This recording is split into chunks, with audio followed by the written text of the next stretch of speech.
ઓમ ગણેશ હર હર મહાદેવ।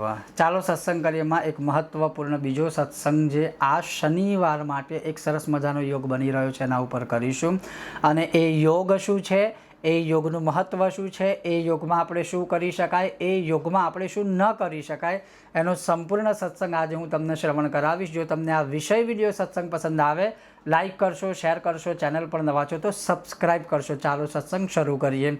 હવે આ જે શનિવારે છે એ એકાદશીને બધાનો તો સત્સંગ આપણે કરી દીધો, પણ મહત્વપૂર્ણ બીજો એક સરસ મજાનો યોગ બની રહ્યો છે જે છે શનિ રોહિણી અમૃત સિદ્ધિ યોગ।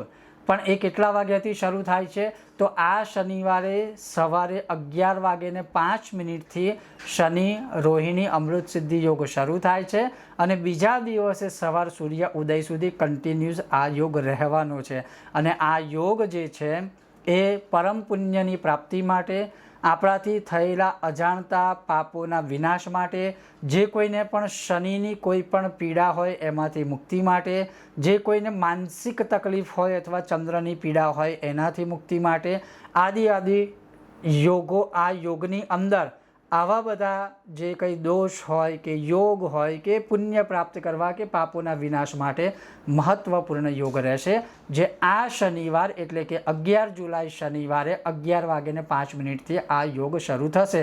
હવે આની અંદર આપણે શું કરી શકાય અથવા તો આ યોગ વિશે કહીએ તો શું છે? તો શનિવાર હોય, રોહિણી નક્ષત્ર હોય અને અમૃત સિદ્ધિ યોગ બને, એટલે શનિ રોહિણી અમૃત સિદ્ધિ યોગ, જેની અંદર કોઈ પણ આપણે કાર્ય કરીએ તો એ અમૃત સમાન સિદ્ધિઓ આપવાવાળું ફળ થાય। હવે આની અંદર સૌથી પહેલાં આપણે શું કરવું જરૂરી છે? તો આ યોગની અંદર આપણે કોઈ નવા કાર્યની શરૂઆત કરવી હોય, નવું વાહન લેવું હોય, નવો વેપારની શરૂઆત કરવી હોય એટલે કે નવો બિઝનેસ શરૂ કરવો છે, નવા બિઝનેસ માટે કોઈ નામ આપણે કંઈ નવું શોધવાનું હોય તો એ શોધી શકાય કે પાડી શકાય છે, કોઈ એવા ગવર્મેન્ટના રજિસ્ટ્રેશનમાં કોઈ એવા કામ કરવાના હોય નવી વસ્તુઓના આરંભ માટે તો એ કરી શકાય છે, નવી દુકાનની શરૂઆત કરવી હોય તો એ કરી શકાય છે, અથવા કોઈ નવા મંત્રની દીક્ષા આદિ લેવી હોય તો એ પણ આમાં કરી શકાય છે। એ બહુ સફળતાઓ આપવાવાળું। હવે આમાં શું કરી ના શકાય? તો આમાં યાત્રા બને ત્યાં સુધી વર્જિત છે, એટલે યાત્રા આપણે ન કરવી જોઈએ। જ્યાં સુધી બની શકે ત્યાં સુધી આવા યોગની અંદર વિવાહ આદિ કોઈ કર્મ ક્યારેય કરવા ના જોઈએ। બીજું, હવે શનિદેવ જે છે એ કર્મના દેવતા છે, ન્યાયના દેવતા છે, અનુશાસન સ્થાયિત્વ એટલે આપણને કોઈ એક જગ્યાએ સ્થિર બનાવે એ શનિદેવની કૃપાથી પ્રાપ્ત થાય।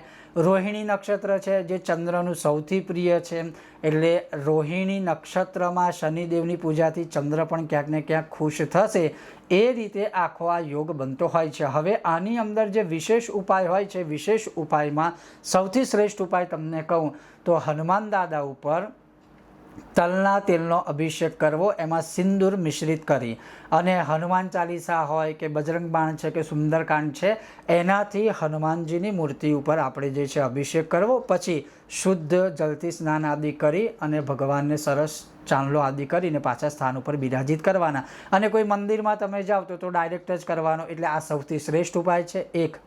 બીજા નંબરમાં હનુમાનજીની સન્મુખ કે શનિદેવની સન્મુખ છે એ તલના તેલનો દીવો કરવો, એ સૌથી પ્રિય ભગવાનને છે। હું વાત કરું છું શનિવારે શનિ રોહિણી અમૃત સિદ્ધિ યોગમાં, એટલે 11:05 પછી। એ પછી શનિદેવને પ્રસન્ન કરવા શું કરવું? તો ઓમ શમ શનેશ્ચરાય નમઃના યથાશક્તિ જેટલી વાર તમારે મંત્ર જાપ કરવા હોય એ કરી શકો। બીજા નંબરમાં પીપળાની સેવા, અને આમ પણ ઘણી વખત મેં વિડીયોમાં કહેલું છે કે શનિવારે પીપળાને સ્પર્શ કરવા માત્રથી તમારાથી થયેલા હજારો પાપો ક્ષય થાય છે અને શનિદેવ સહિત બધા દેવી દેવતા પિતૃઓની કૃપા પ્રાપ્ત થાય। તો શનિવારે 11:05 પછી પીપળાને સ્પર્શ કરી શકાય। પછી એ દિવસે તમે શનિદેવને રીઝવવા માટે, પ્રસન્ન કરવા માટે કાળા કપડાનું, કાળા વસ્ત્રનું, કાળા અડદનું, લોખંડની ખીલીનું અથવા કોઈ પણ લોખંડથી બનેલી વસ્તુનું આવું તમે દાન કોઈ ગરીબને મદદ કરી શકો, કોઈ બ્રાહ્મણને દાન કરી શકો, અથવા તમને જ્યાં જરૂરત જેવું લાગે ત્યાં પણ તમે દાન કરી શકો છો। બીજા નંબરમાં કે આ શનિ રોહિણી અમૃત સિદ્ધિ યોગમાં પીપળાના વૃક્ષની નીચે સરસવના તેલનો દીવો કરવો, જે કરવાથી તમારા ઉપર પિતૃઓની પણ કૃપા પ્રાપ્ત થશે. એટલે કહેવાનો અર્થ એવો છે કે આટલો સરસ મજાનો યોગ શનિ રોહિણી અમૃત સિદ્ધિ યોગ એ પણ આ શનિવારે છે 11 જુલાઈ. તો જેટલું બની શકે એટલું એમાં પણ સત્કર્મ કે દાન પુણ્ય આદિ કરીએ તો એનાથી પણ આપણને વિશેષ ફળની પ્રાપ્તિ થતી હોય છે.